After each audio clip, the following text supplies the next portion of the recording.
जय माता दी। माता भली का इतिहास। ऐसा माना जाता है कि राजा प्रताप सिंह को माता स्वप्न में दर्शन देती हैं और बताती हैं कि वर्तमान मंदिर स्थल से लगभग 3 किलोमीटर दूर भ्राण नामक स्थान पर इनकी मूर्ति छिपी हुई है। हे राजन, तुम उस मूर्ति को ले आओ और मेरा मंदिर बनाओ। राजा ने सुबह यह बात अपने अधिकारियों को बताई और अधिकारियों के साथ माता के स्थान पर मूर्ति लेने चल पड़ते हैं। ये जब मूर्ति के स्थान पर पहुंचते हैं तो आराम करने के बाद मूर्ति की खोज में लग जाते हैं। राजा और इनकी टीम को मूर्ति प्राप्त हो जाती है। ये बहुत प्रसन्न होते हैं। इन्होंने पहले ही चंबा शहर में देवता के लिए मंदिर बनाने का फैसला किया था, तो यह सोचते हैं कि इसे भी हम चंबा के मंदिर में ले जाते हैं। तो मूर्ति को लेकर एक पालकी में ये चंबा की ओर चल पड़ते हैं। भले नामक स्थान पर ये विश्राम करते हैं और विश्राम के बाद पुनः यात्रा शुरू करते हैं। परंतु क्या देखते हैं कि जहाँ पर माता की पालकी रखी थी वहाँ से पालकी तो हिल भी नहीं रही है।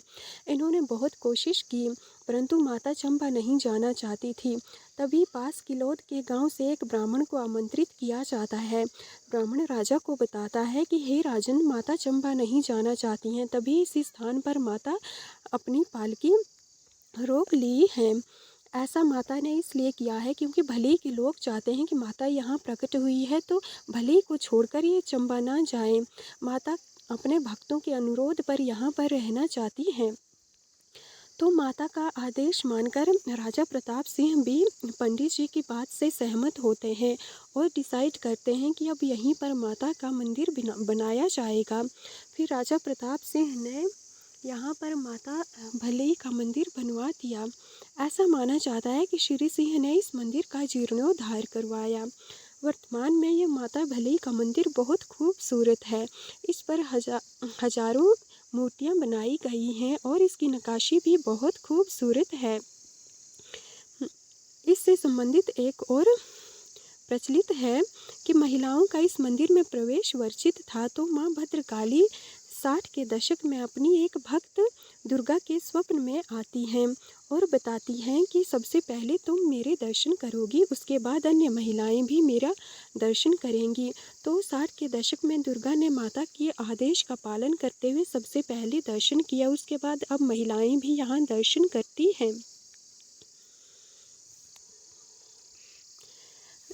यह एक सच्ची घटना है क्योंकि 60 के दशक तक माता के मंदिर में महिलाएं नहीं जाती थी। जब माँ की मूर्ति को चोर ले गए, यह भी 70 के दशक की बात है। चोर माता की प्रतिमा को चुराकर ले जा रहे थे तो दोहड़ा नामक स्थान पर पहुँचते हैं। यहाँ माता का चमत्कार होता है। जब ये चोर आगे बढ़ते हैं तो अंधे हो जाते हैं, इन्हें कुछ भी दिखाई नहीं देता है। परंतु जब मूर्त को लेकर पीछे देखते हैं तो सब कुछ दिखाई देता है। काफ़ी देर तक ऐसा होता है तो ये चोर काफ़ी डर जाते हैं और दोहड़ा नामक स्थान पर ही मूर्ति को छोड़कर भाग जाते हैं। इसके बाद पंडित और यहाँ के लोग माता की मूर्ति को ढूंढते हुए यहाँ पर पहुँचते हैं। फिर पूर्ण विधि विधान से माता की मूर्ति को यहाँ से पुनः मंदिर में स्थापित करते हैं। माता की 2 फीट की ऊंची काले रंग की यह प्रतिमा है और इसे फिर से मंदिर में स्थापित कर दिया जाता है। माता के बारे में कई चमत्कार प्रचलित है। एक चमत्कार जो पूरे विश्व में विख्यात है वो है माता की मूर्ति से पसीना आना। जब माता ऐसा माना जाता है कि जब माता बहुत प्रसन्न होती हैं तो इनकी मूर्ति से पसीना निकलता है। ऐसा माना जाता है कि जब माता बहुत प्रसन्न होती हैं तो इनकी मूर्ति से पसीना निकलता है और जो भी भक्त इनके सामने अपनी मन्नत रखता है तो उसकी मन्नत पूरी होती है। यह रहस्य बना हुआ है क्योंकि वैज्ञानिकों ने भी यहाँ पर खोजबीन की परंतु वे भी इस रहस्य को नहीं समझ पाए हैं। जब भी कोई भक्त श्रद्धा से माता के सामने जाता है तो माता प्रसन्न होती हैं और प्रतिमा से पसीना निकलता है और ऐसा माना जाता है कि माता अब जल्दी ही इस भक्त की सारी मुरादें पूरी करने वाली हैं, या ऐसा माना जाता है कि इनकी सारी मुरादें पूरी हो चुकी हैं। तभी इनके चेहरे से पसीना आता है और इनकी बहुत प्यारी सी मधुर मुस्कान भी है।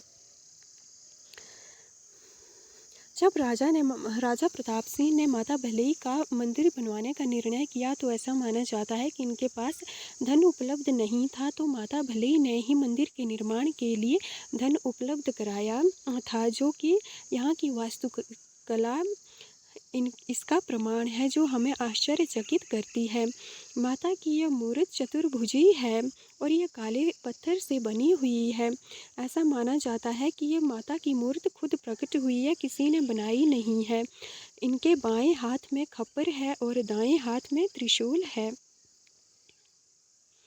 माता भैलई का जो मुख्य द्वार है वह उड़ीसा के कलाकारों की कारीगरी है। यह कारीगरी का शानदार नमूना है, क्योंकि यह बहुत ही खूबसूरत बनाया है। माता भैलई के आंतरिक मंदिर को चांदी से सजाया गया है और हर पल माता सोने के आभूषणों और वस्त्रों से ढकी रहती है, इसलिए हम इनके हाथों में खप्पर और त्रिशूल नहीं देख सकते हैं, परंतु इनकी मुस्कुराहट बहुत भव्य है और इनकी आंखें भी बहुत खूबसूरत हैं। जय माता।